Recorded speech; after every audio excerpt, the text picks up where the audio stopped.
अगर चाय पीनी ही है तो फिर ये पीजिए, ना गुर्दे खराब, ना मसाना कमजोर, ना यूरिक एसिड के मसाइल और ना ही किसी किस्म के नशे की आदत आपको बनेगी। प्योर खालिस देसी चाय जिसके फायदे ही फायदे हैं और नुकसान एक भी नहीं है। अस्सलाम वालेकुम रहमतुल्लाहि व बरकातुहू। मौजूद नाजरीन, मैं हूँ हकीम हाफिज मोहम्मद सलीम और आप देख रहे हैं मेरा फेसबुक और यूट्यूब चैनल। मौजूद नाजरीन, चाय बर्रे सगीर पाक व हिंद में बहुत मशहूर और मारूफ है और अक्सर लोग इसके आदी भी हो जाते हैं, लेकिन बहुत कम लोग जानते हैं कि चाय के नुकसानात हैं, चाय के फायदे बहुत कम हैं। वक्ती तौर पर चाय तबीयत को हशाश बशाश कर देती है, वक्ती तौर पर तबीयत में चुस्ती आ जाती है, लेकिन इसका आपको इल्म शायद नहीं होगा कि ये हमें नशे का आदी बना रही है, ये हमारे पट्ठों को कमजोर कर रही है, ये हमारे आसाब और दिमागी निजाम को खुश्क कर रही है। शायद बहुत कम लोग जानते होंगे कि ये चाय मैदे के अंदर तेजाबियत और जोड़ों के अंदर क्रिस्टल्स का रुकना, जिसको हम यूरिक एसिड कहते हैं, उसका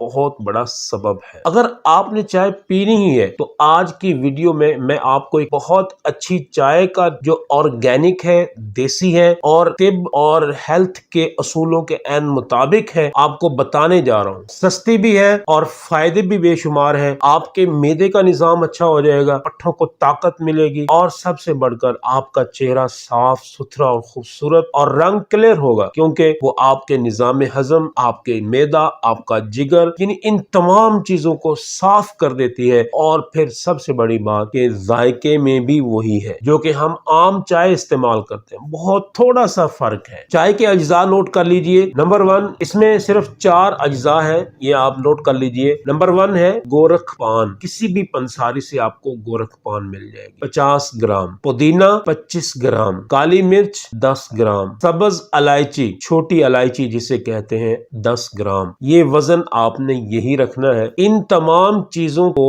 आप अलग अलग साफ सुथरा लेकर मोटा मोटा कूट लें और इसको मिक्स करके किसी जार के अंदर महफूज कर लें। इसका 1 चम्मच आप पानी में डालें। 2 कप पानी हो, उबाल कर जब 1 कप रह जाए और वो सुर्ख रंग का होगा, उसको आप 2 तरीके से पी सकते हैं। या तो सिर्फ मीठा डालकर एक कहवे के तौर पर आप इस्तेमाल कर सकते हैं, फायदे ही फायदे हैं। आप इस्तेमाल करेंगे तो यकीन माने जिस तरह इसका रंग सुर्ख है, ये आपका चेहरा भी सुर्ख कर देगी। दूसरा तरीका यह है कि आप इसको दूध के अंदर डालकर बतौर टी इस्तेमाल कर लें। ये चाय आपका मैदा, आपका जिगर, आपके जिस्म की चर्बी को खत्म कर देगी, आपका निजाम हजम बेहतरीन बना देगी, बलगम को खारिज करती है, पेट से गैस निकाल देती है, पेट फूला हुआ नहीं रहता। खाना खाने के बाद आपको किसी भी किस्म की तंगी और अफारा महसूस नहीं होगा। नेक्स्ट वीडियो तक के लिए इतना ही। अल्लाह हाफिज।